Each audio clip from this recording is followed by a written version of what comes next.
fakta menunjukkan bahwa langit, bumi, matahari, bulan, dan planet-planet berjalan normal. Tata kerjanya bisa normal, konsisten.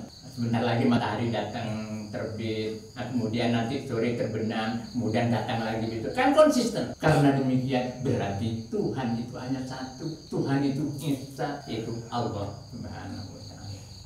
Ini makna daripada lau kana fihi ma'alihatun illallahu la fasadata. Seandainya ada atau wujud fihi di langit dan bumi itu alihatan Tuhan illallah selain Allah la fasadata, pasti langit dan bumi itu sudah hancur lama.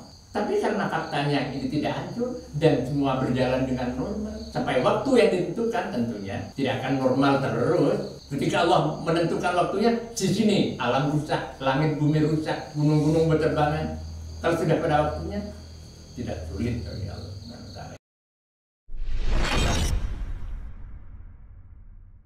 Bismillahirrahmanirrahim.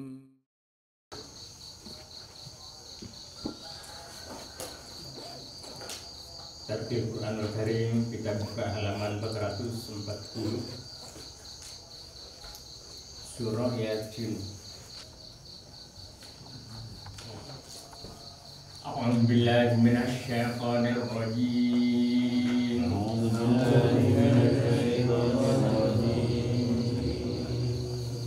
Bismillahirrahmanirrahim.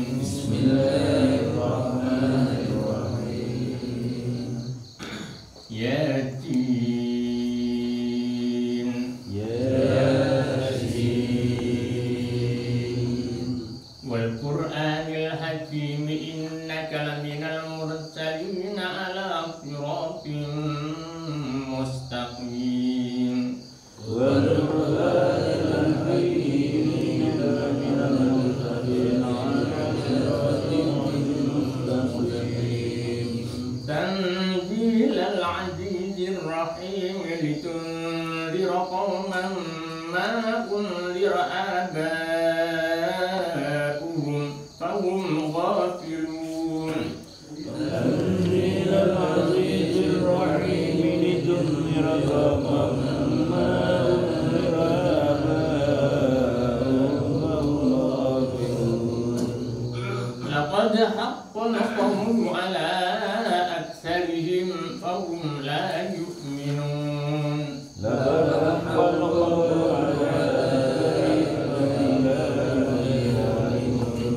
Inna ja'alna fi a'naqihim aghlalan fahiya ilal azqani fahum muqmahun.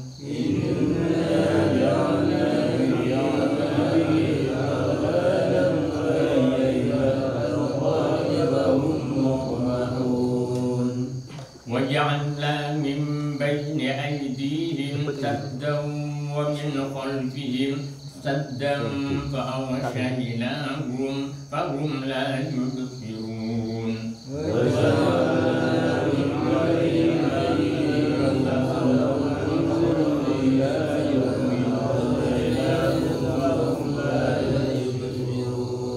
وسواء عليهم أأنذرتهم أم لم تنذرهم لا يؤمنون.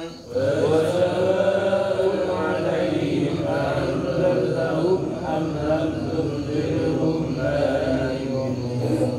إنما تنذر من اتبع الذكر وخشي الرحمن بالغيب. إنما تنذر من اتبع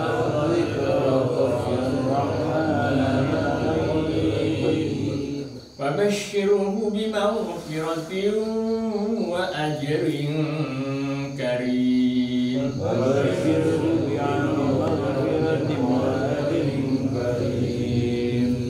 إنا نحن نحيي الموتى ونكتب ما قدموا وآثارهم.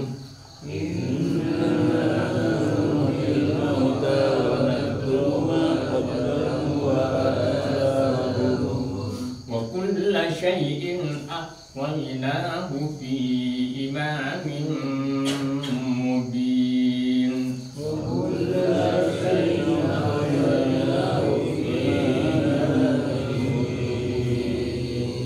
Sadaqallahul azim.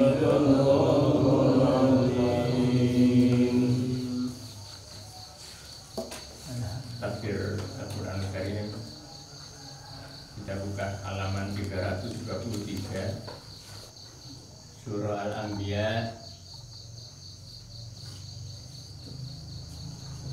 ayat 19.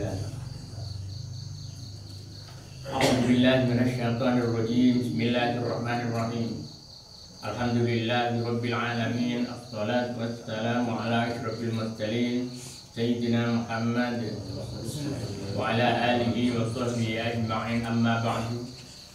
Fa inna afdaqal hadithi kitabullah wa khairal hadi hadi Muhammadin sallallahu alaihi wasallam wa syarrul umuri muhdatsatuha wa kullu muhdatsatin bid'ah wa kullu bid'atin dhalalah wa kullu dhalalatin finnar.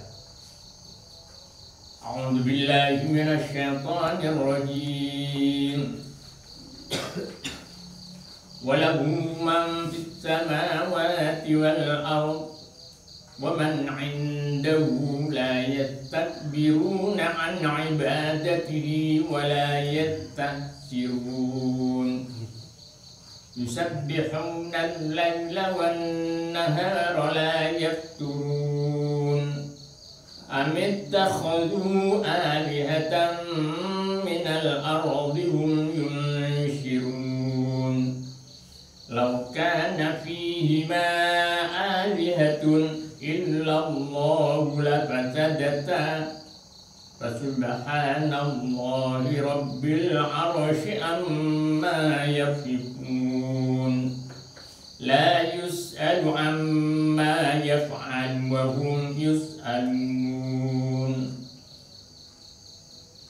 Sadaqallahul azim.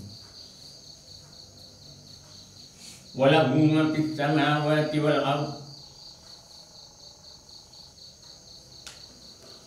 Dan yaitu hanya bagi Allah.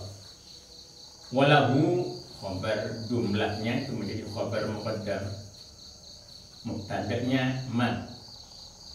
Walahu, dan yaitu hanya milik Allah lah.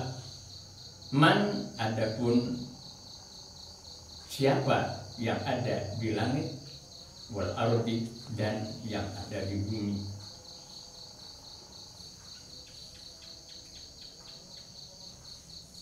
Ketika khabar muqaddam itu didahulukan, maka itu dimaksudkan untuk litakhsis, artinya hanya mengkhususkan, tidak kepada yang lain.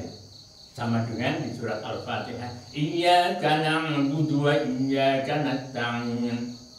Itu didahulukan, maknanya didahulukan.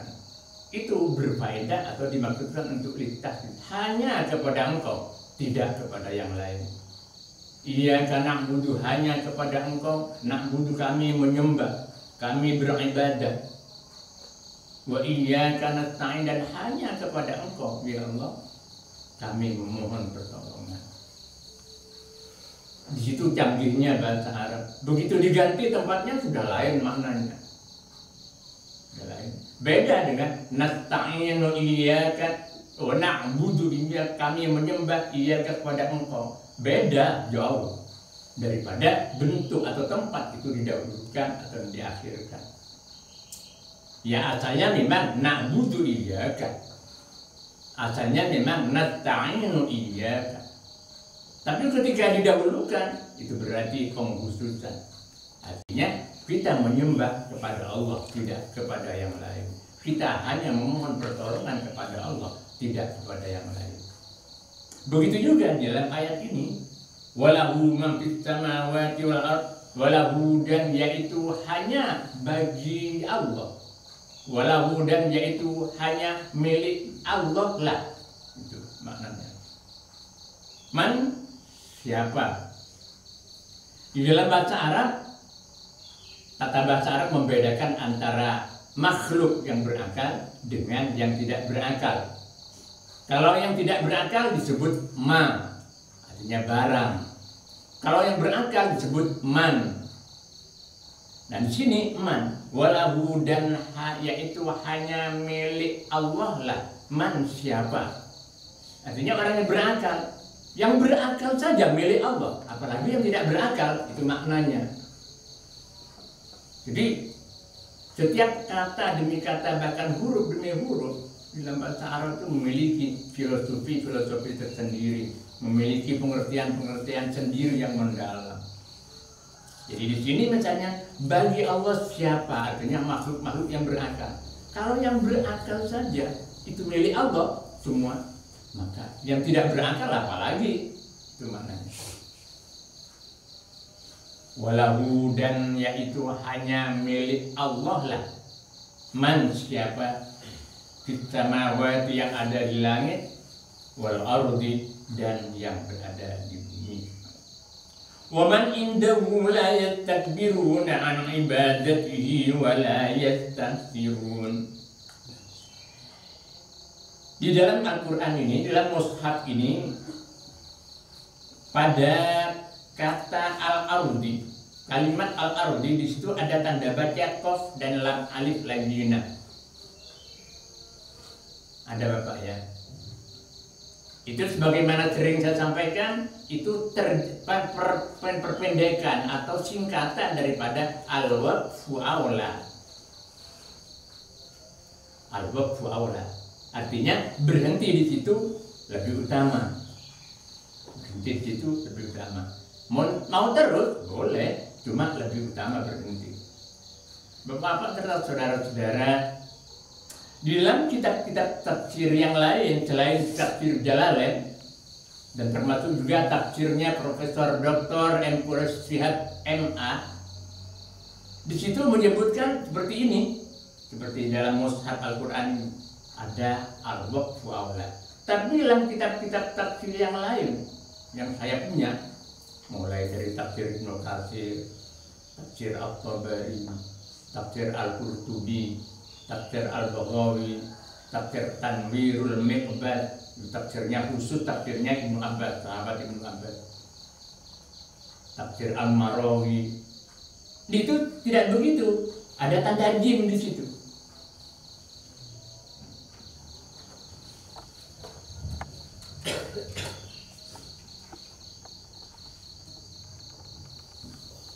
Walahu mamfis samawati wal ardi. Bila mushaf kita yang kita baca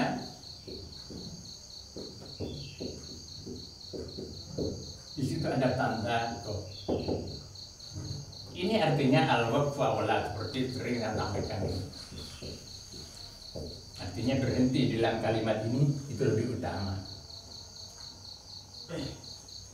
Tetapi di dalam tafsir-tafsir yang lain seperti yang tadi saya sampaikan, di sini bukan al-waqfu aula tapi ada tandir jim.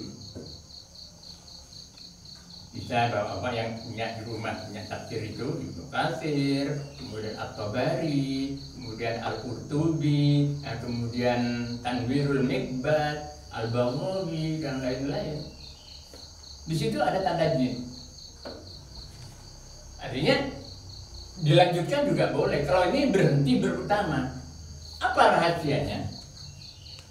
Rahasianya kaitannya dengan kalimat berikutnya.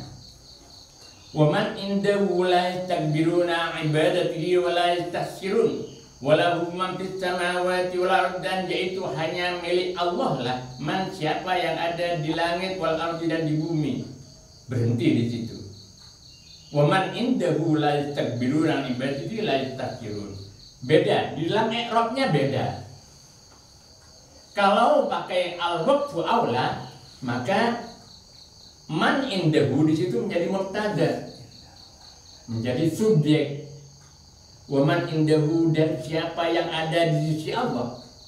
Tapi kalau menggunakan ijim al-jawad, waqaf jawad, itu merupakan ataf daripada man yang di depan.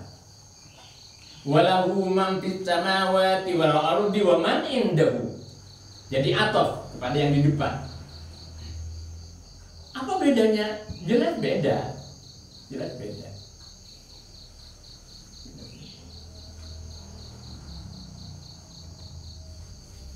Nah, rupanya tafsir-tafsir yang saya sebutkan tadi seperti Ibnu Katsir dan seterusnya itu ingin memasukkan apa yang di sisi siapa yang di sisi Allah itu menjadi bagian dari milik Allah. Dari milik Allah. Siapa yang di sisi Allah itu? Ulama-ulama tafsir mengatakan itu para malaikat. Waman indahu, dan siapa indahu yang berada di sisi Allah juga milik Allah. Siapa yang berada di sisi Allah? Itu para malaikat. Para malaikat. La yastakbiruna, di mana mereka para malaikat itu tidak merasa sombong, tidak merasa angkuh.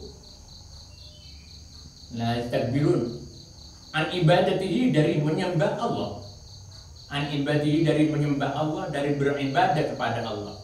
Tidak merasa sombong, tidak merasa angkuh. Semuanya tunduk dan patuh kepada Allah. Wala yastakhsirun, dan tidak merasa letih. Tidak merasa letih, tidak merasa capek.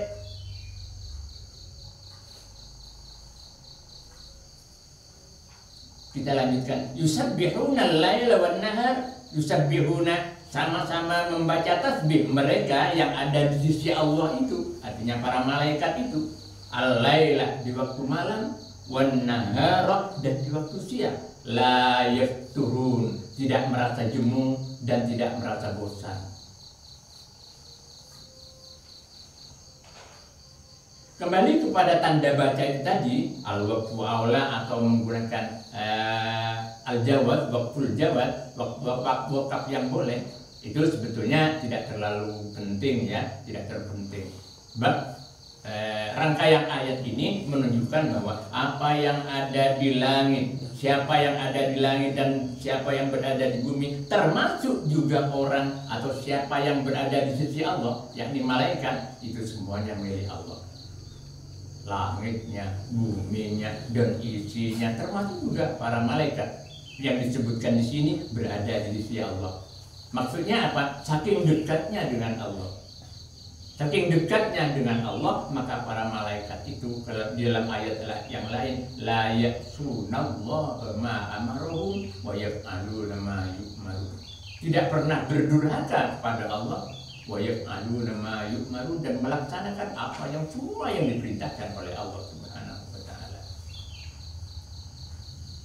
Itu kesimpulan pertama, bahwa segala yang ada di langit, siapa yang ada di langit dan di bumi, dan di antara langit dan bumi, dan juga termasuk malaikat-malaikat dan jin-jin juga tentunya, itu milik Allah.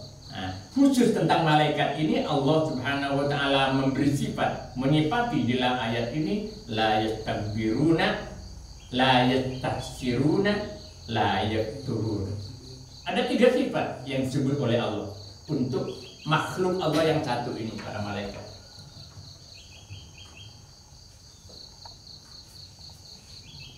La yastakbiruna.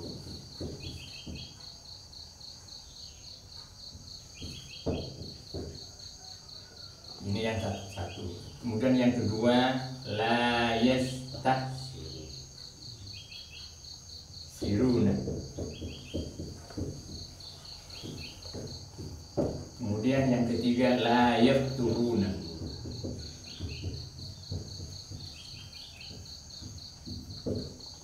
La yafturuna. Nah, ini tidak angkuh, tidak sombong. Kemudian yang ini tidak letih. Kemudian yang ini tidak jemu dan bosan. Tidak jemu atau bosan. Ini karakteristik malaikat. Tidak merasa congkak, sombong pada Allah dalam beribadah kepada Allah. Tidak seperti iblis. Tidak la yastasirun, tidak letih, tidak capek, tidak kesel. La yafturun, tidak merasa jemu dan bosan. Karakteristik ini kalau diukur dengan manusia jelas bosan. Ya, jauh-jauh. Jauh dengan kita, jauh. Ya jauh. Karena ciptaannya memang jauh Pak Afan. Kalau diukur dengan manusia bosan. Kenapa? Karena malaikat sekali diciptakan, diperintahkan oleh Allah membaca tasbih sampai kiamat baca tasbih terus. Subhanallah, subhanallah, subhanallah, subhanallah, subhanallah, subhanallah. Tidak ada cara pernah boleh. Malaikat kan nggak ada yang akan dikerjakan lagi. Tidak akan ke pantai, tidak akan ke sawah, tidak akan tanam lombok. Itu malaikat. Dan bibi. Oleh karenanya kemudian la yastakbirun, tidak pernah congkak dan angkuh untuk beribadah kepada Allah. La yastahsirun, tidak merasa letih. Tak lesu. Kalau kita duduk seperempat jam saja kan sudah, apalagi usia seperti saya, seperti Pak Haji Munir, sudah letih. Boleh ke kanan. Saya malaikat tidak, la yastakbirun, tidak pernah congkak, tidak pernah angkuh, tidak pernah sombong. La yastahsiru, tidak pernah letih, capek, merasa capek. La yafturun, dan tidak pernah jemu dan bosan. Jadi nggak bisa memang dibandingkan. Andaikan, makanya saya katakan andaikan dibandingkan dengan kita yang nggak bisa diukur seperti itu. Karena kita makan, dari makanan itu kemudian menimbulkan efek-efek yang macam-macam. Malaikat nggak makan, nggak tidur, nggak minum, nggak beristri juga, tidak apa-apa. Tapi seperti ayat yang saya kutip tadi, la ya'sunallaha ma amaruhum, tidak pernah berdurhaka kepada Allah, wa yaf'aluna ma yu'marun, dan melaksanakan semua apa yang diperintahkan oleh Allah. Kalau misalnya diperintahkan oleh Allah, sejak diciptakan oleh Allah kemudian diperintahkan untuk baca takbir, Allahu Akbar, Allahu Akbar, Allahu Akbar, Allahu Akbar terus. Nah, kita kalau baca tahlil la ilaha illallah sudah 1000 aja sudah ditolian. Ya memang tidak bisa dibandingkan. Walhasil kesimpulan dari satu ayat ini, dari dua ayat ini, walahu man fis samawati wal ardh wa man indahu la yastakbiruna an ibadati wa la yastakbirun yusabbihuna al-laila wan nahara la yafturun. Kesimpulannya yang pertama, semua adalah milik Allah. Karena milik Allah kemudian tidak wajar manusia itu mempertuhankan sesuatu selain Allah. Karena semuanya milik Allah. Semuanya milik Allah. Itu kesimpulannya. Karena semuanya menjadi milik Allah, maka tidak wajar seseorang itu mempertuhankan dan beribadah, memohon pertolongan dan sebagainya kepada selain Allah. Itu maknanya.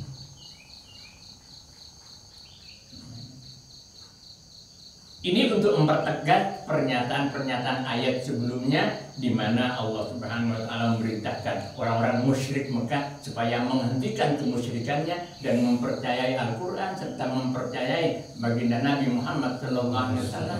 Tapi mereka tetap saja dalam ayat-ayat sebelumnya itu tetap saja mereka bandel, tanggung. Nah, kemudian pada ayat begini dinyatakan oleh Allah, ditegaskan yang semua yang ada di langit dan bumi, termasuk malaikat-malaikat dan jin-jin, semuanya itu hanya milik Allah. Karena semuanya hanya milik Allah, maka tidak ada sesuatu pun yang wajar untuk disembah dan dipertuhankan. Itu kesimpulannya. Itu perlu dicatat. La yastakbirun, la yastahsirun, la yafturun. Itu sifat-sifat karakteristik yang dinyatakan oleh Allah dalam Al-Quran.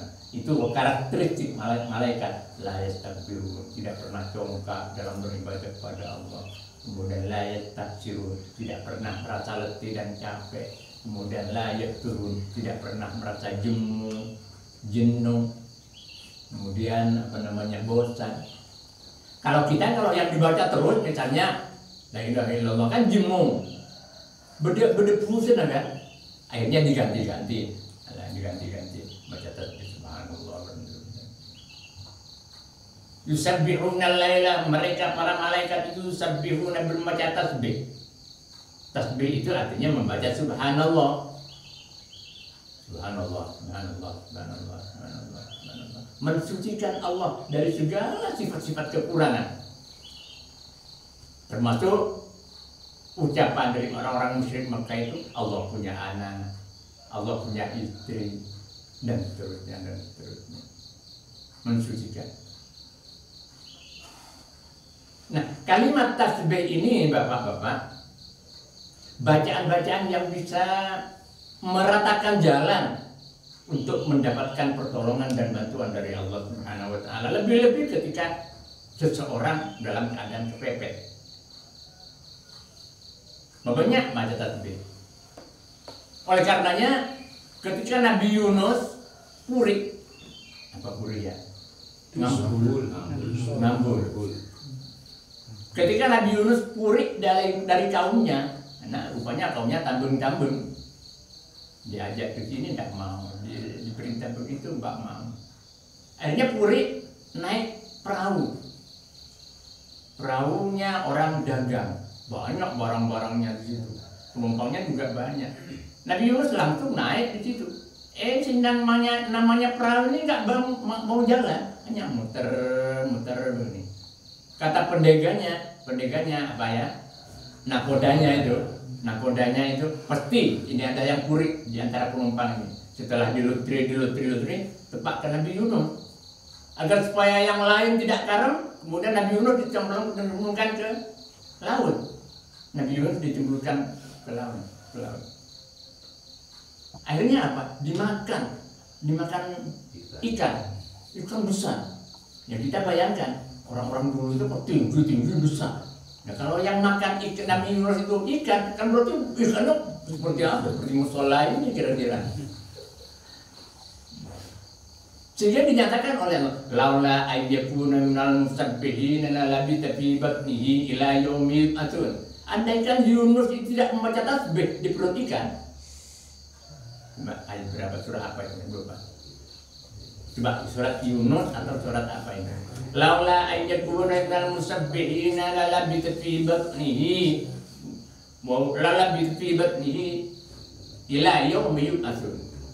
Andaikan Yunus itu di dalam perut ikan tidak banyak-banyak membaca tasbih, niscaya Yunus itu akan menetap di dalam perut ikan sampai kiamat.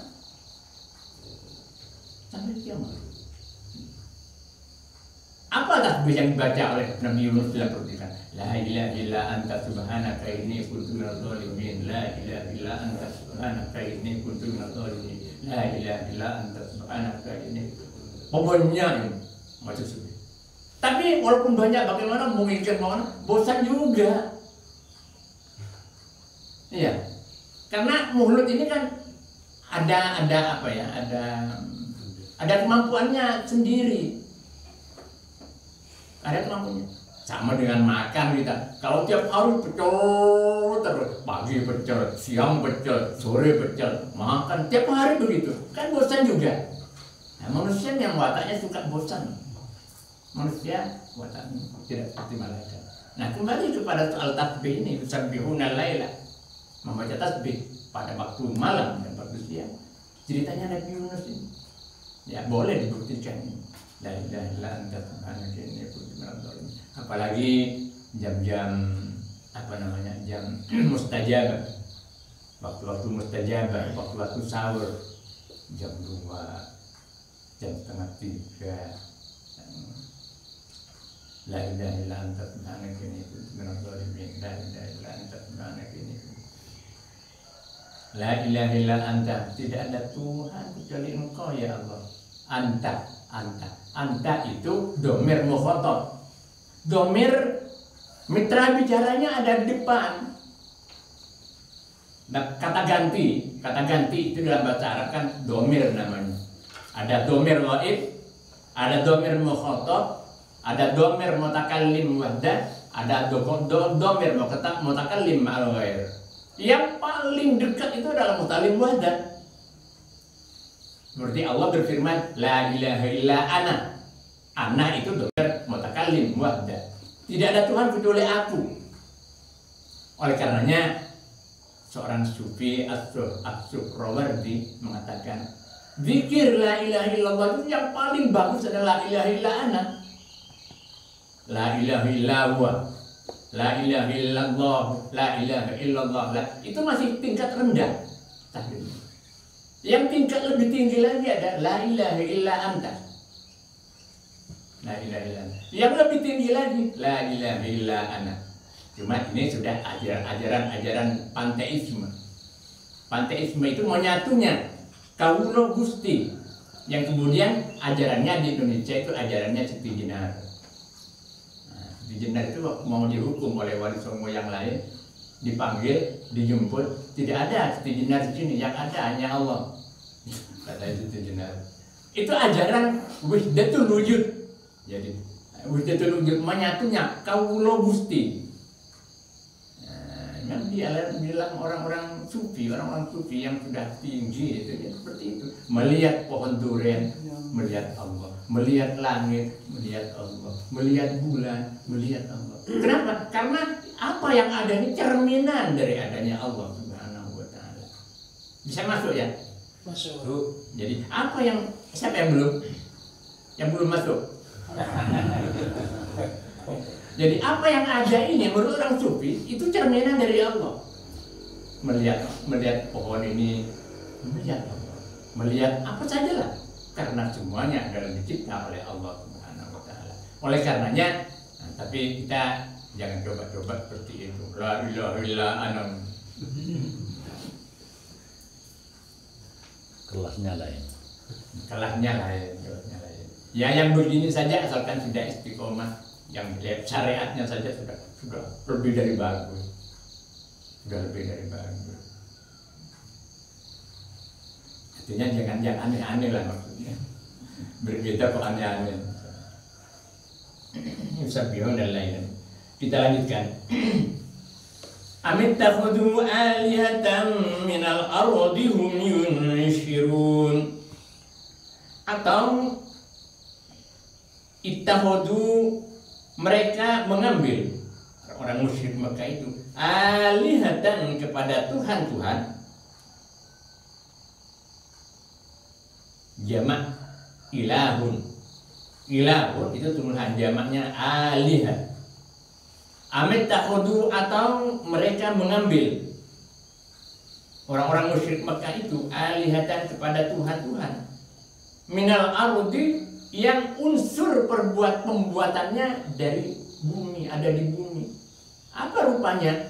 Batu, kayu, emas dibuat patung, perak dibuat patung kemudian disembah.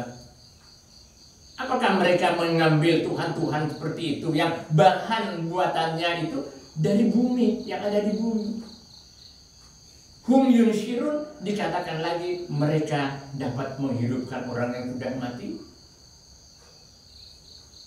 Ini pertanyaan yang membungkam rasio mereka. Pertanyaan Allah yang dihunjamkan untuk membungkam argumentasi mereka.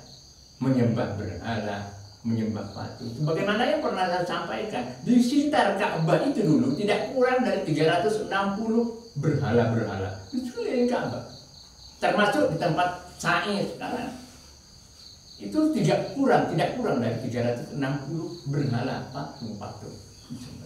Oleh karenanya ketika Islam datang, kemudian Rasulullah membimbing manasik agar supaya bersa'i di situ, di tempat sa'i itu, para sahabat tak mau.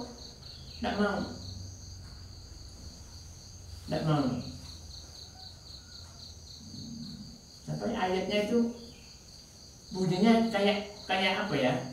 Kalau dipahamkan kayak ada yang salah di situ, padahal benar. Faman farada fihinnal hajj fala rafata wala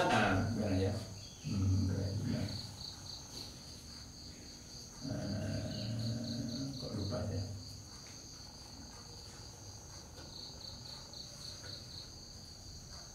Ya, akhirnya kesimpulannya para sahabat itu awalnya di awal Islam tidak suka, tidak mau bersa'i di situ.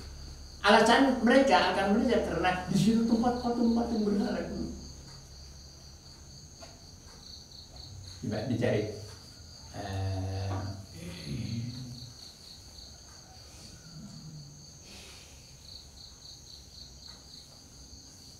Yang dibaca itu, yang dibaca oleh orang umroh.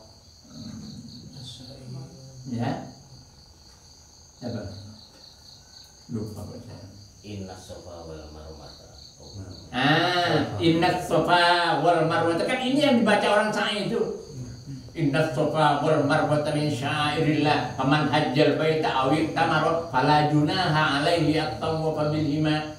Innas Safa wal Marwah min syairillah, sungguhnya Safa, bukit Safa dan bukit Marwah itu min syairillah, dari tanda-tanda kebesaran dan keagungan Allah. Faman hajjal baita, maka barang siapa yang berhaji ke Baitullah, awik tamaru atau melaksanakan umrah, fala junaha alaihi at-tawaf bihima, maka tidak ada dosa. Tidak ada dosa alaihi terhadap orang itu ayyat tawaf bihima, maksudnya akan melaksanakan sa'i di situ. Kalimatnya fala junaha, tidak ada dosa. Karena para sahabat di awal Islam enggan bertawaf. Oleh apa ditekan? Fala junaha, tidak ada dosa.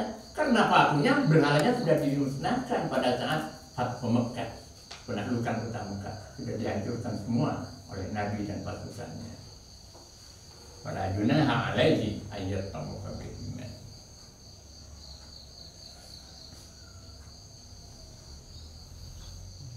Oleh karenanya di sini dipertanyakan oleh Allah, apakah mereka orang-orang musyrik itu mengambil Tuhan-Tuhan yang bahan pembuatan Tuhan-Tuhannya itu diambilkan dari apa-apa yang ada di bumi. Ini pelecehan ya, oleh pertanyaan pelecehan. Walaupun sebetulnya orang-orang musyrik Mekah itu dari sejak awal menyembah berhala-berhala itu tidak meyakini bahwa berhala itu bisa menghidupkan orang mati. Sudah seperti itu, tapi masih diajukan pertanyaan ini oleh Allah, hum yunshirun. Apa tujuannya? Tujuannya bahwa Tuhan itu diyakini oleh penyembahnya sebagai sesuatu yang memiliki kekuatan yang luar biasa, bisa menanggulangi hal-hal yang terjadi, termasuk soal kematian, termasuk soal menghidupkan orang mati. Kalau Tuhan yang kamu sembah itu tidak bisa menghidupkan orang mati, kenapa harus disembah? Ini pertanyaan baliknya. Jadi pertanyaannya baliknya begitu. Sama dengan ketika Nabi Ibrahim menghancurkan patung-patung yang dibuat oleh anak buah Namrud. Ada patung-patung kecil, kemudian ada patung yang paling besar. Kemudian Nabi Ibrahim itu membawa kapak, semua yang kecil-kecil dihancurkan, dan kemudian kapaknya dikalungkan pada berhala yang paling besar. Nah, ketika Fir'aun dan kaumnya bertanya, Nabi Ibrahim panggil, siapa yang membunuh, yang merusak, yang menghancurkan patung-patung itu, wahai Ibrahim? Kemudian, kok tanya saya? Katanya Nabi Ibrahim, diplomasinya, tanya itu kepada patung itu yang nyandang kapal itu, tanya. Ini membungkam logika daripada kaumnya Namrud. Marah. Ya siapa yang mau tanya ke batu? Jelanda bisa jawab. Nah, kenapa kok disembah kalau tidak bisa memberi manfaat dan tidak bisa menolak mudarat? Jadi sama dengan ini. Amit takhadu aliyatan minal ardi hum yunshirun. Apakah mereka yang disembah itu bisa menghidupkan orang mati? Tentu mereka akan menjawab tidak. Karena orang musyrik itu sejak dari awal memang tidak meyakini bahwa berhala-berhala dan patung-patung yang disembah itu bisa menghidupkan orang mati. Kalau jawabannya seperti itu, kenapa disembah? Ini membungkam. Begitu Al-Quran, begitu jelinya menyusun kata-kata itu, sehingga tidak bisa menjawab takluk. Laukana, kita lanjutkan 2 ayat lagi. Laukana fihima aliyatun illallahu lafasadata. Laukana, seandainya.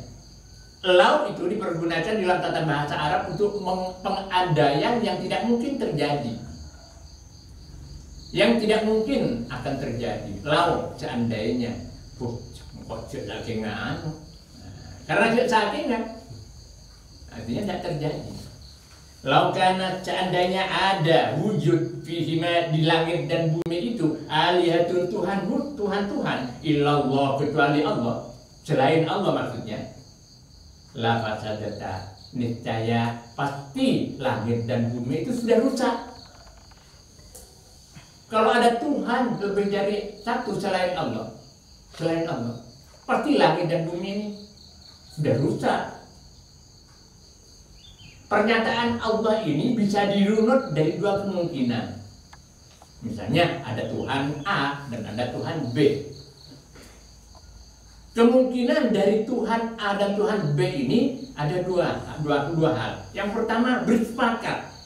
Ayo rukun-rukun yuk, bansia keberia, engkau keberia. Itu artinya apa? Tuhan A membatasi kekuasaan Tuhan B, dan begitu sebaliknya, Tuhan B membatasi kekuasaan Tuhan A. Kalau sudah begitu, tidak pantas dia dijadikan Tuhan, karena terbatas. Masuk akal ya? Ya, nanti ada otonomi itu, Pak. Hah? Ada otonomi daerah nanti. Oh iya. Kalau Tuhan lebih dari satu, ada otonomi daerah yang pembagian, ya. Ya. Itu kemungkinan yang pertama. Kemungkinan yang kedua, tidak sepakat antara Tuhan A dan Tuhan B, tidak sepakat, berselisih. Yang satu mau membuat ini, yang satu ingin merusak. Kan tidak terjadi. Tidak terjadi kan? Ini logika-logika seperti ini yang harus kita miliki. Argumentasi seperti ini yang harus kita miliki ketika kita akan memperbaiki akidah kita. Kenapa percaya pada Tuhan? Iya, karena ayah saya Muslim, karena mbah saya Muslim. Tidak seperti itu kalau bilang bidang akidah. Akidah harus mencari sendiri. Logika kita harus kita pergunakan. Kenapa kita menyembah Allah yang satu? Logikanya antara lain seperti itu. Fakta menunjukkan atau survei menunjukkan bahwa langit, bumi, matahari, bulan, dan planet-planet berjalan normal. Iya kan? Berjalan normal kan? Tata kerjanya bisa normal, konsisten. Sebentar lagi matahari datang terbit, kemudian nanti sore terbenam, kemudian datang lagi gitu. Kan konsisten. Lancar tata kerja planet-planet ini, alam ini lancar. Karena demikian berarti Tuhan itu hanya satu. Tuhan itu Esa, itu Allah Subhanahu wa ta'ala. Ini makna daripada lau kana fihi ma'alihatun illallahu la fasadata. Seandainya ada atau wujud fihi di langit dan bumi itu alihatan Tuhan illallah selain Allah, la fasadata, pasti langit dan bumi itu sudah hancur lama, sudah hancur dulu. Tapi karena faktanya ini tidak hancur dan semua berjalan dengan normal sampai waktu yang ditentukan, tentunya tidak akan normal terus. Ketika Allah menentukan waktunya, di sini alam rusak, langit bumi rusak, gunung-gunung berterbangan. Kalau sudah pada waktunya, tidak sulit bagi Allah. Itu terjadi yang lafaz sadata, maka andaikan seperti itu, lafaz sadata, maka langit dan bumi itu sudah akan hancur. Subhanallahi rabbil arsy amma yusifun. Maka maha suci Allah rabbil arsy, yang membuat, yang menciptakan dan mengatur arsy. Robbi itu yang memelihara. Nah, sesuatu yang dipelihara itu kan sebelumnya diciptakan. Jadi Allah yang menciptakan aras, kemudian yang memelihara dan menjaganya. Amma yasifun, maha suci dari apa? Amma yasifun, dari sifat-sifat yasifun yang menyifati mereka orang-orang musyrik Mekah itu kepada Allah. Allah itu punya istri, Allah itu punya anak. Orang Yahudi mengatakan Nabi Uzair itu ibnullah. Nabi orang Nasrani mengatakan Nabi Isa itu anak Allah, dan seterusnya. Maha suci Allah. Karena kalau sifat-sifat itu dikenakan kepada Allah, Tuhan misalnya punya istri, siapa mertuanya? Ya, iya kan? Nah, kemudian mertua lakinya siapa? Mertua perempuannya siapa? Kemudian anaknya, ya katakan Nabi Isa misalnya anaknya. Nah, kemudian ipar-iparnya siapa? Kan begitu. Jadi apa? Jadi ribet nanti. Tuhan kok begitu? La yus'alu amma yaf'alu wa hum yus'alu. La yus'alu, tidak ditanya Allah. Tidak ditanya Allah, tidak dikritik Allah, tidak dipermasalahkan Allah, tidak dimintai pertanggungjawaban Allah. Amma yaf'alu, dari apa yang dia perbuat. Karena semuanya sudah milik Allah. Mau ngapain? Mau ini punya saya? Nah, kan begitu. Jadi Allah la yus'alu amma yaf'alu, tidak akan ditanyakan Allah amma yaf'alu, dari apa yang dia perbuat. amwat. Tidak. Nah, inilah ayat-ayat yang berbicara tentang kepemilikan. Kepemilikan Allah itu kepemilikan yang mutlak. Karena mutlak kepemilikannya, maka mau semau apa Allah menghendaki akan berbuat, itu tidak akan dimintai pertanggungjawaban. Bahkan kita sebagai manusia yang kelak akan dimintai pertanggungjawaban. Jadi kepemilikan kita itu terbatas. Kenapa terbatas? Karena kepemilikan kita itu terjadi karena terjadinya saling butuh antara satu dengan yang lain. Kita punya anak butuh kepada kita butuh pada anak. Kita punya benda atau katakan mobil, kita butuh pada mobil butuh pada kita untuk dirawat dan sebagainya. Artinya kepemilikan makhluk Allah itu wujud karena adanya saling kebutuhan, saling butuh. Allah tidak saling butuh, Allah tidak butuh kepada langit, Allah tidak butuh pada bumi, Allah tidak butuh kepada makhluk-makhluk yang lain, termasuk kepada manusia. Allah tidak butuh. Karena demikian, maka kepemilikan Allah bersifat mutlak. Tidak dimintai pertanggungjawaban Allah. Oleh karenanya, ketika kita beribadah, tata krama kita kepada Allah tidak boleh kemudian kita mengatakan wajib Allah memasukkan saya ke surganya. Kenapa? Karena sudah istiqomah, membaca Al-Quran, sudah puasa Senin Kemis, kalau malam tahajud wajib. Nah, itu kurang ajar orang itu. Kurang ajar. Bagaimana adab kita? Makanya di dalam kitab Zubat kalau tidak salah berbunyi begini. Wa may yakul fi'la shalahi wajaba 'alal ilahi qad asa al-adab. Siapa yang mengatakan fi'lat sholahi, berbuat baik itu bagi Allah wajib, karena makhluknya manusianya sudah beribadah menyembah begini. Alal ilahi pada Allah, pada Tuhan, faqad asa al-adab, maka orang itu sungguh sudah rusak jelek tata keramanya pada Allah Subhanahu wa taala. Yang memang di dalam ayat Al-Quran itu mengatakan wa may ya'mal minat sholihati dzakar wa unta sanudkhiluhu jannatin tajri dan sebagainya. Siapa yang beramal soleh dari laki-laki maupun perempuan nanti akan diberikan di surga. Memang, tapi kita jangan menuntut diucapkan seperti itu tata krama kita kepada Allah Subhanahu wa taala. Semuanya kami serahkan pada Allah Subhanahu wa taala. Malah ada seorang sufi perempuan namanya Rabi'atul Adawi ya. Itu tengah malam abad tukalali jannati walali narik katanya. Ya Allah, kami menyembah Tuhan bukan karena pingin surgamu dan juga bukan karena takut nerakamu, bukan. Jadi begitu ikhlasnya ya. Sampai abad tukalali jannati, kami beribadah dan menyembah Tuhan lali jannati bukan karena mengharap surgamu. Wala abad tukalan wala dinarik, dan bukan karena takut nerakamu, bukan ya Allah. Kita kan ibadah ingin surga, itu sudah bagus, Nah, asalkan jangan ingin dipuji oleh Pak Tohari misalnya, oleh tetangga teman misalnya. Jadi ikhlas itu memang bertingkat-tingkat sesuai dengan posisi manusia. Nah, kita jangan, kalau nggak mampu jangan menjangkau ke sana. Mau ikhlas seperti Rabi'ah Adawiyah, gila nanti itu. Jadi ikhlas itu memang ikhlasnya seperti itu, tidak untuk surga dan tidak takut neraka. Nah, kemudian di bawahnya itu ikhlas, misalnya baca yasin agar supaya lancar usaha, itu masih ikhlas, masih digolongkan ikhlas. Misalnya baca surah Waqiah agar supaya dagangan lancar. Ya memang faedahnya seperti itu. Nah, apakah tidak ikhlas? Ikhlas juga, cuma tingkatnya masih rendah. Yang paling tinggi seperti itu tadi, Rabi'atul Adawi.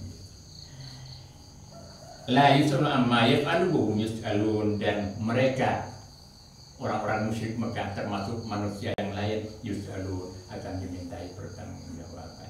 Wallahu a'lam bishawab. Amittakhadhu min dunihi alihatan wallahu a'lam bishawab.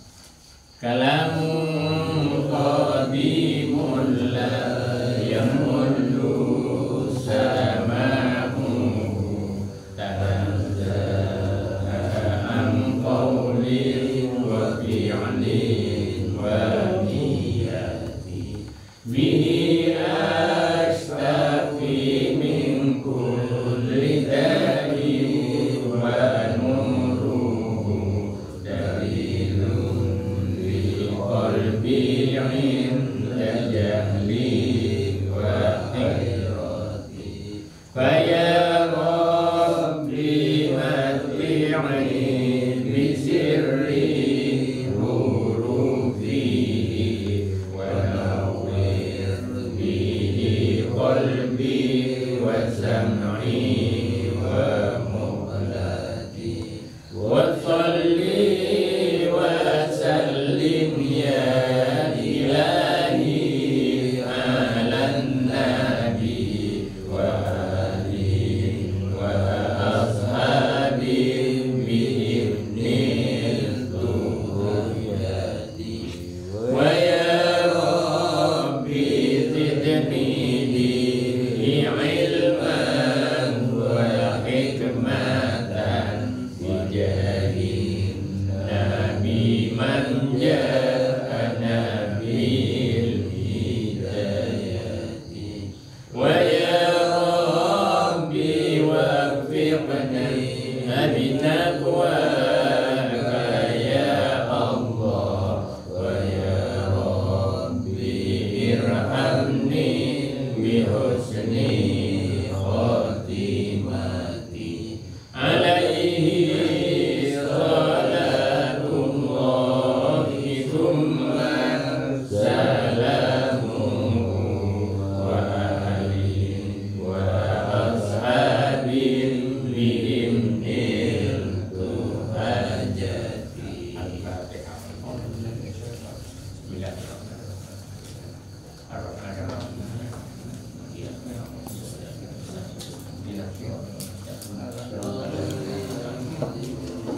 اللهم صل على محمد يا رب صل عليه وسلم